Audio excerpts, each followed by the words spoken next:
Hello दोस्तों, expo classes में आपका स्वागत है। कैसे हैं आप? आशा करते हैं कि आप सब अच्छे होंगे, खुश होंगे, स्वस्थ होंगे। चलिए, आज हम आपके सामने लेके आए हैं बाल विकास एवं शिक्षा शास्त्र और इसमें हमारा आज का टॉपिक है भाषा और चिंतन। दोस्तों, आज हमारी वीडियो काफ़ी दिनों बाद आ रही है, इसके लिए हम माफ़ी चाहेंगे।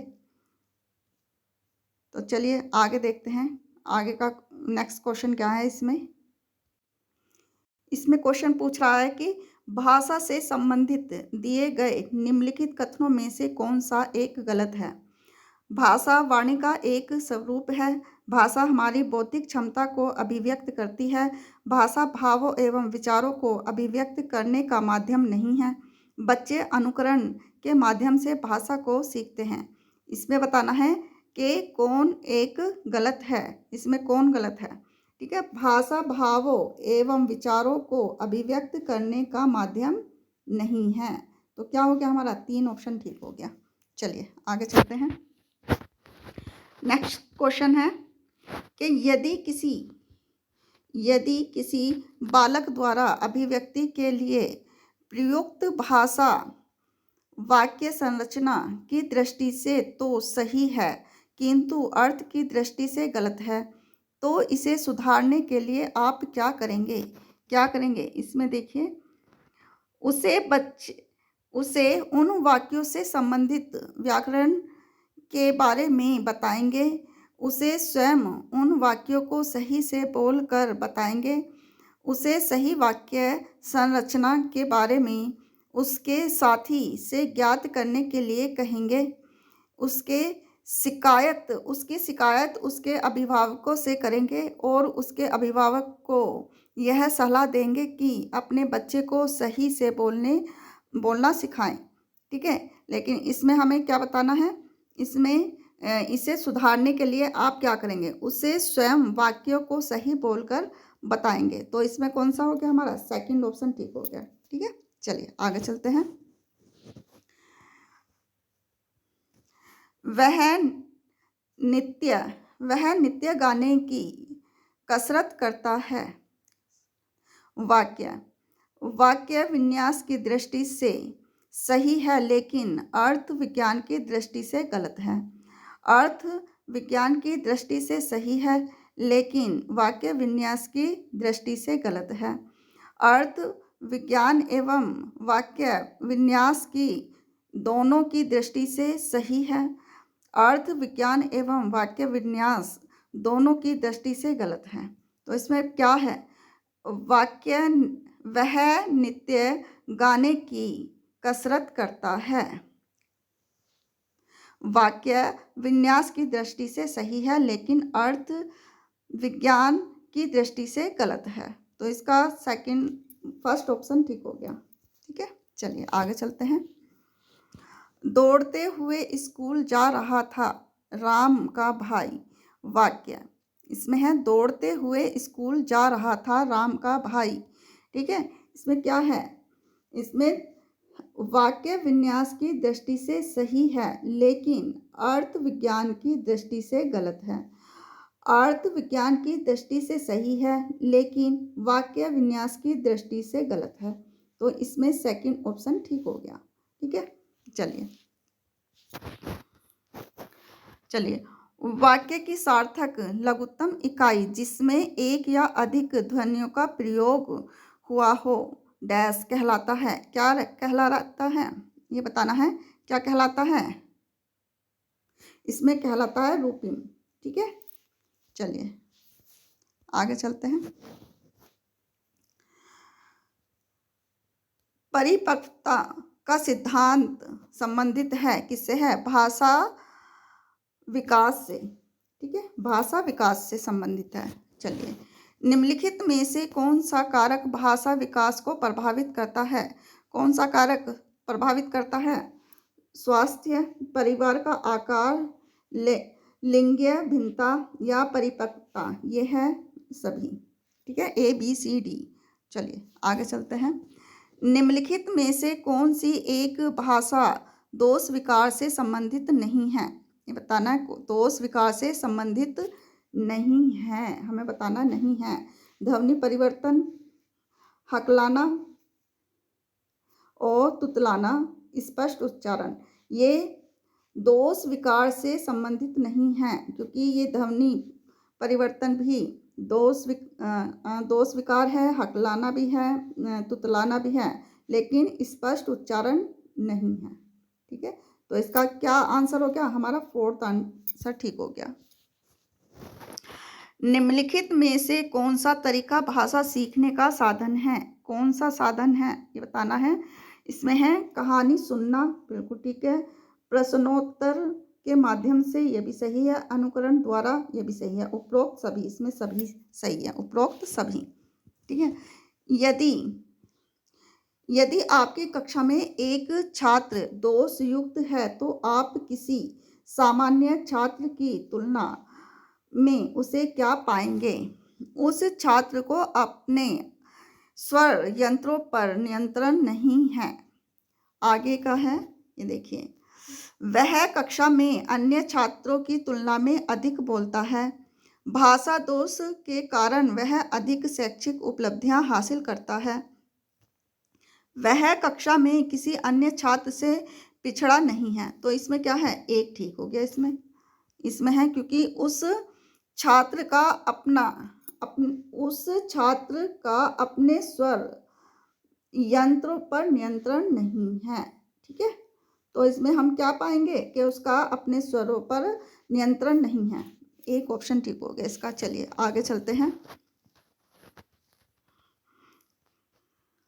देखिए, चिंतन के संदर्भ में निम्नलिखित कथनों पर विचार कीजिए। चिंतन का संबंध वास्तविकता से होता है। चिंतन तर्क प्रधानता होता है।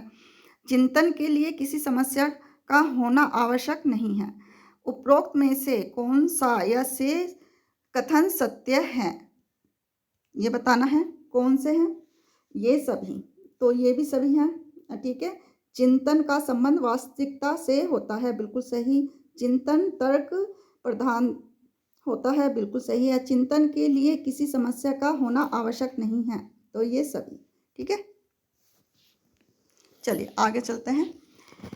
किसी बच्चे के चिंतन में आयु से बढ़ने के साथ साथ किसकी प्रधानता बढ़ती है? किसकी बढ़ती है?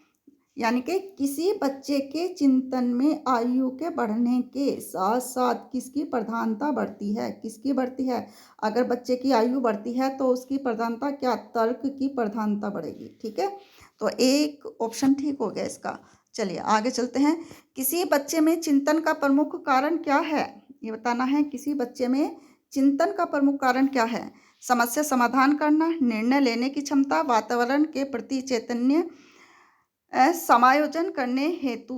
तो इसमें आ जाएगा ये सभी, क्योंकि किसी बच्चे में चिंतन करने का प्रमुख कारण ये सभी हैं। ठीक है, ये सभी आ जाएंगे, तो ये आ गया, ये सभी 4 ऑप्शन ठीक हो गया इसका। चलिए, यदि पृथ्वी पर वर्षा होना सदा के लिए रुक जाए तो इसका परिणाम क्या होगा? इस प्रकार के प्रश्नों के उत्तर के लिए डैश की आवश्यकता पड़ती है। किस तरह की आवश्यकता पड़ती है ये बताना है। कैसी आवश्यकता पड़ेगी? अभिसारी चिंतन, समस्या समाधान, सृजनात्मक चिंतन व सामान्य चिंतन। ये पड़ेगी सृजनात्मक चिंतन। ठीक है, तो क्या हो गया इसका? 3 ऑप्शन ठीक हो गया। चलिए, यदि किसी व्यक्ति के पास 5 आम हैं, इसमें से वह 2 आम अपने एक मित्र को तथा 1 आम अपनी पत्नी को दे देता है, तो उसके पास कितने आम शेष बचेंगे? इस प्रकार के प्रश्नों के उत्तर के लिए जिस चिंतन की आवश्यकता होती है उसे डैश कहा जाता है। क्या कहा जाता है? उसे कहा जाता है अभिसारी चिंतन। ठीक है, क्या कहा जाएगा? उसे अभिसारी चिंतन। ठीक है, एक ऑप्शन ठीक हो गया इसका। चलिए आगे चलते हैं। सृजनात्मक चिंतन होता है, क्या होता है? सृजनात्मक चिंतन क्या होता है? यह है उच्च अपसारी चिंतन, अभिसारी चिंतन, मूल्यांकन या भाषा विकास। ये होता है उच्च अपसारी चिंतन। चलिए आगे चलते हैं, फटाफट क्वेश्चन देखेंगे हम। निम्नलिखित में से कौन सी समस्या समाधान की वैज्ञानिक पद्धति का पहला चरण है? कौन सा है ये बताना है। निम्नलिखित में से कौन सी समस्या समाधान की वैज्ञानिक पद्धति का पहला चरण है? परिकल्पना का निर्माण करना, प्राकल्पना का परीक्षण करना या समस्या के प्रति जागरूकता, प्रासंगिक जानकारी को एकत्रित करना। ये है समस्या के प्रति जागरूकता। ठीक है, 3 ऑप्शन ठीक हो गया। चलिए आगे चलते हैं। भारतीय समाज की बहुभाषिक विशेषता को डैश देखा जाना चाहिए। क्या देखा जाना चाहिए? विद्यालय जीवन की समृद्ध बनाने के संसाधन के रूप में। ठीक है, तो इसका क्या ऑप्शन हो गया? एक ऑप्शन हो गया इसका। चलिए आगे चलते हैं।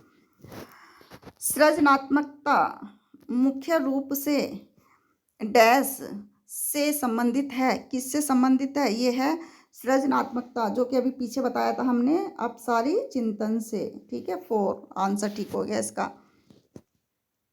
मैडम चाय खाती है, क्या वाक्य है? मैडम चाय खाती है, क्या वाक्य है ये है वाक्य विन्यास।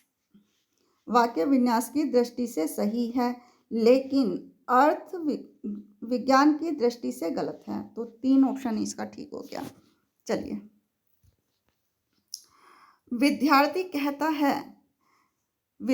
कहता है उसका दादा आया है। एक शिक्षक होने के नाते आपकी प्रतिक्रिया होनी चाहिए। क्या होनी चाहिए? ये देखिए, दादा आए हैं की जगह पर दादा जी आए हैं कहना चाहिए, या आप अपनी भाषा पर ध्यान दीजिए। अच्छा, उसके दादाजी आए हैं। बच्चे, आप सही वाक्य नहीं बोल रहे हैं। ये क्या है? अच्छा, तो क्या होगा? एक शिक्षक क्या कहेगा? अच्छा, उसके दादाजी आए हैं, ना कि उसका दादा आया है। ठीक है, चलिए, यह है 3 ऑप्शन ठीक हो गया इसका। चलिए आगे चलते हैं। निम्नलिखित में से कौन से युग्म के सही होने की संभावना सबसे कम है? सबसे कम है कौन से युग्म की है? अब ये देखिए, यह है बच्चे भाषा के बारे में निश्चित ज्ञान के साथ प्रवेश करते हैं। चोम्स्की, भाषा और विचार प्रारंभ में 2 भिन्न गतिविधियां हैं।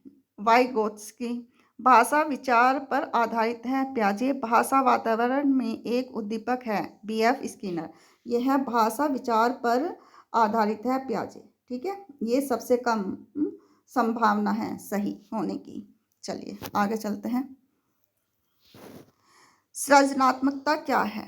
अब क्या है सृजनात्मकता? क्या है?